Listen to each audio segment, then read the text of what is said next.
मैं वैभव और आप लोग देख रहे हैं करियर मित्रा के यूट्यूब चैनल को। दोस्तों, अगर आप लोग उत्तर प्रदेश पीसीएस प्रीलिम्स के लिए तैयारी कर रहे हैं या फिर आप लोग समीक्षा अधिकारी के लिए पढ़ रहे हैं, तो यहाँ पर जो हमारा ये इंडियन हिस्ट्री का सीरीज़ है इसको ज़रूर फॉलो करिएगा। बेहतरीन सीरीज़ है और इसके बाहर आपको एग्जामिनेशन में क्वेश्चंस नहीं मिलेंगे।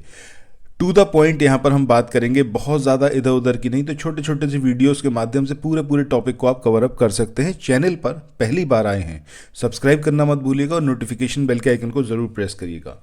सो आइए शुरू करते हैं आज के अपने सेशन को। आज यहाँ पर हम लोग पढ़ने वाले हैं अंग्रेजों के बारे में, यानी कि जो ब्रिटिश थे उसके बारे में। सबसे पहला पॉइंट जो आपको यहाँ पर याद रखना है कि कासिम बाजार की जो फैक्ट्री थी उसका जो प्रमुख था उसका नाम क्या था, जॉब चॉर्नोक, और यही वो व्यक्ति है जिसको माना जाता है कि इसने कलकत्ता को बसाया था। सो अंग्रेजों के व्यापार केंद्र के रूप में हुगली के स्थान पर सूतानूती या फिर सुतनौती, कलकत्ता का एक स्थान है, उसको चुना गया। सो यहाँ पर पहला जो पॉइंट है वो आपको यही याद रखना है कि जॉब चॉर्नोक ने सूतानूती या फिर सुतनौती, जो कि नियर बाई है कलकत्ता के, सो उसको इसने चुना था। किसके लिए? कि वहाँ पर अंग्रेजों का एक व्यापार केंद्र उसको स्थापित किया जाए। 1593 ये पर्टिकुलर ईयर आपको याद रखना है, क्योंकि इसमें लीवेंट कंपनी को स्थल मार्ग से यानी कि लैंड रूट से भारत में व्यापार करने का अधिकार पत्र प्राप्त हुआ था 1593 में।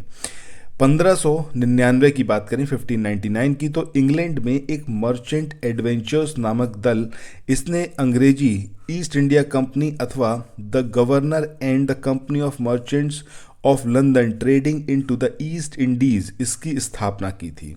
सो ये पर्टिकुलर ईयर आपको याद रखना है 1599। ये जो आप नोट्स देख रहे हो ये हमारे पेड ग्रुप के नोट्स हैं, जिसमें मात्र 499 रुपये की फ़ीस के साथ में आप कंप्लीट तैयारी कर सकते हैं उत्तर प्रदेश पीसीएस की और समीक्षा अधिकारी की।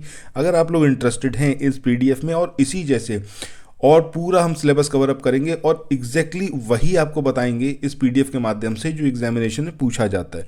कुछ भी इधर उधर का मटेरियल नहीं होगा। दैट मीन्स कि जो आपका एग्जामिनेशन होगा उससे एक महीने पहले अगर आप रिवीजन करना स्टार्ट करोगे तो मुझे पूरा इस बात का विश्वास है कम से कम 3 से 4 बार आप इजीली रिवाइज कर पाओगे पूरे सिलेबस को। ठीक है।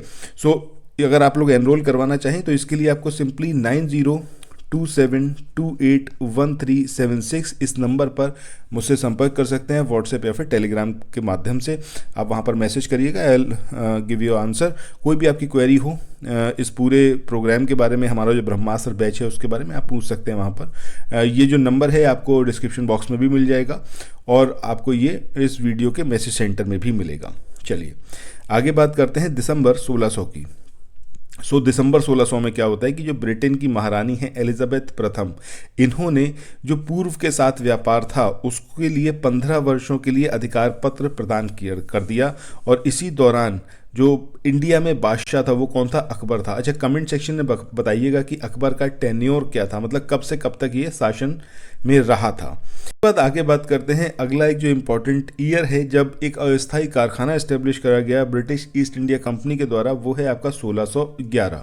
अब ये जो 1611 का साल चल रहा था, इस टाइम पर इंडिया पे जो मुग़ल बादशाह था, उसकी कौन सा मुग़ल बादशाह इसकी हुकूमत थी, वो था आपका जहांगीर। और यहाँ पे ईस्ट इंडिया कंपनी ने अपना पहला जो अस्थायी कारखाना इस्टेब्लिश किया वो मसूलीपट्टनम या फिर हम कहें तो मछलीपट्टनम में इस्टेब्लिश किया।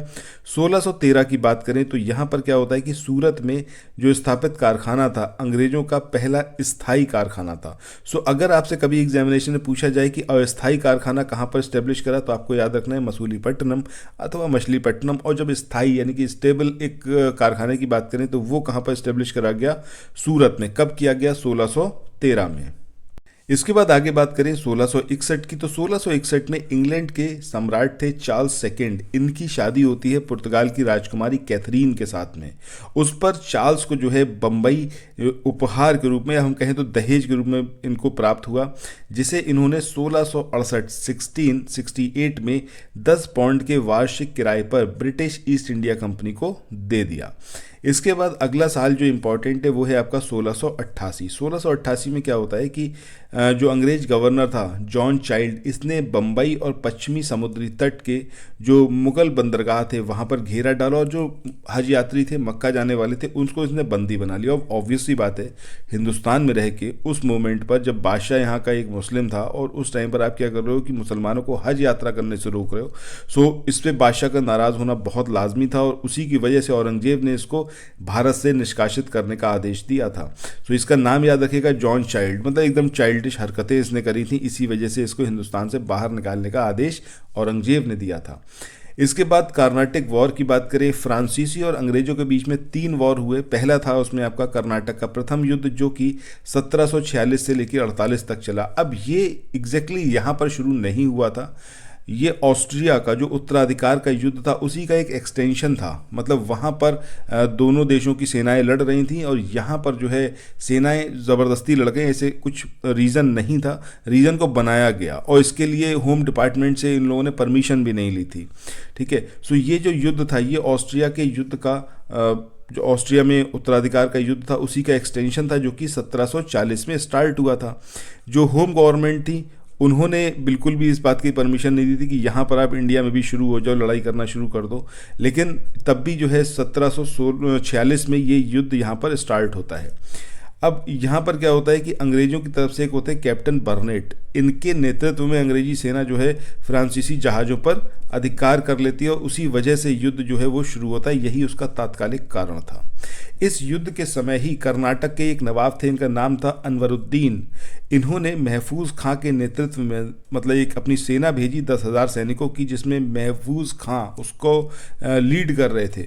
उन्होंने भारतीय सेना को फ्रांसीसियों पर आक्रमण करने के लिए भेजा था। सो ये फ्रांसीसियों से लड़ने के लिए तैयार थे। इन्होंने अपनी सेना भेजी महफूज खां के नेतृत्व में, लेकिन वहाँ पर होते हैं फ्रांसीसी में कैप्टन पैराडाइज, उनके नेतृत्व में फ्रांसीसी सेना लड़ रही थी और अडियार रिवर थी, उसके पास में एक सेंट थोमे नाम की जगह थी, वहाँ पर नवाब की सेना को पराजित किया।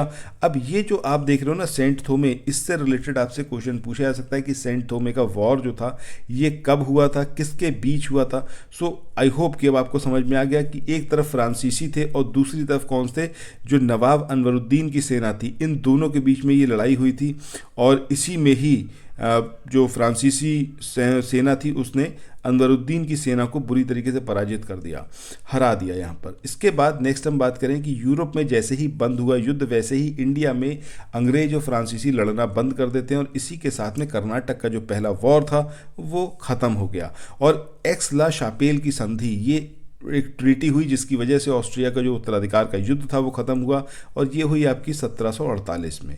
ठीक है, और इस युद्ध की समाप्ति के साथ ही अंग्रेजों को मद्रास जो था वो वापस फिर से मिल गया। सो कर्नाटक का जो पहला वॉर था उसी से रिलेटेड है आपका सेंट थॉमे का वॉर, उसी से रिलेटेड है मद्रास का फिर से एक बार अंग्रेजों के पास पहुंच जाना। इसके बाद एक अंग्रेज अधिकारी का नाम और याद रखना है, इसका नाम था थॉमस बेस्ट। इन्होंने पुर्तगालियों को स्वाली नामक एक स्थान था वहाँ पर हराया था। सो थॉमस बेस्ट का जो रिलेशन रहा है वो उस वॉर से रहा है जो पुर्तगालियों और अंग्रेजों के बीच में हुई थी और स्वाली नाम की एक जगह थी वहाँ पर हुई थी। सो ये सारी चीज़ें यहाँ पर थी इंपॉर्टेंट जो हमें इसके बारे में पढ़नी थी। यूरोपीय कंपनी अंग्रेज मतलब अंग्रेजों की जो ईस्ट इंडिया कंपनी थी।